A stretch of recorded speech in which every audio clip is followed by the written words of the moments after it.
Welcome to Local Edition. I'm Brad Pomerantz. Thank you so much for joining us again. Our guest is Randy Reinholz. He's a director, professor at San Diego State University in theater and film, but he's also doing some amazing work here in the Los Angeles area with the Autry. It's called Native Voices at the Autry.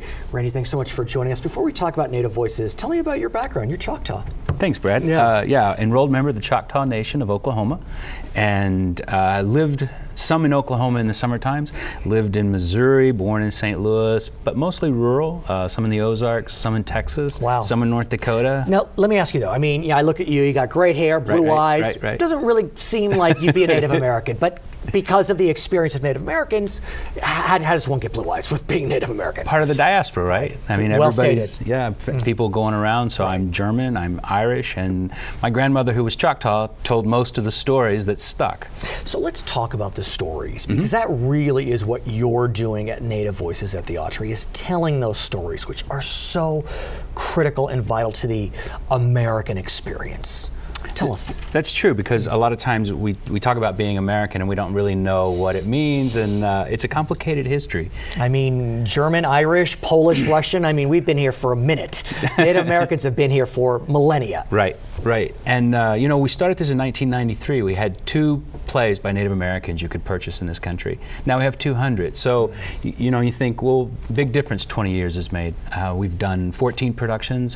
One of our processes is we've always chosen to work at a very professional level. So we've always had equity contracts, so the actors get paid at a real rate.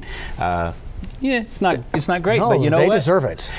We were actors. My wife, Jean Bruce Scott, who's my partner in this work, and I were actors, and we thought, you know, actors often get the short end of the stick, so we'll start there. Talk to me about how we can go see some of these performances, because that's really why I wanted you to join us. Is I want people to get a sense of what great work you're doing and the Autry is doing.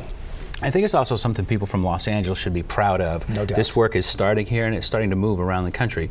So the Autry's over there by the zoo. We usually produce twice a year. This is Native American Month, November. Okay. So some stuff that just happened last weekend. Okay. And then we've got a big production coming up in March, the Fry Bread Queen. So the month of March it runs. We just did that show in Montana with Montana Rep. And that was really fantastic because we had 9 communities within driving distance, 9 Native American communities. And we had such a great Native audience that came out to see the show. They emailed us, they wrote, they were really grateful. So we've got another project we're cooking up with Montana. Talk to me about kind of the themes that we see in all these plays, performances. I mean, like you said, 13 world premieres. Tell me what can we glean from this? I think there's been an evolution of themes. So in the beginning there was a lot of rape and abuse. The themes that were part of the story, the larger narrative. Then it was about who's really Native, your question a little bit earlier, and with casino money coming into play, a lot of people are really positioning for that. And now there's a lot more deeper exploration of family stories.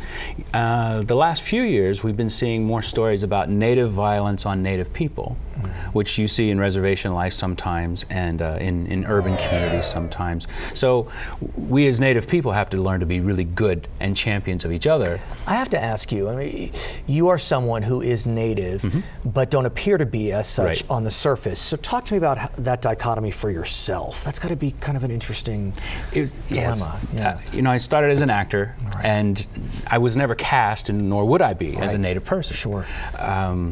Then when I started becoming a university professor, people would ask about, could you help us find Native plays, non-Western theater, that sort of thing. And that led me into this really wonderful revelation of what's going on around the country.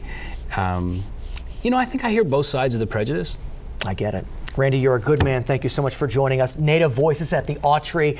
Be sure to go see some of these performances. They're very telling. I'm Brad Pomerantz. Back to HLN. It's not just a tin of sardines. It's a sea captain gone overboard in dire straits.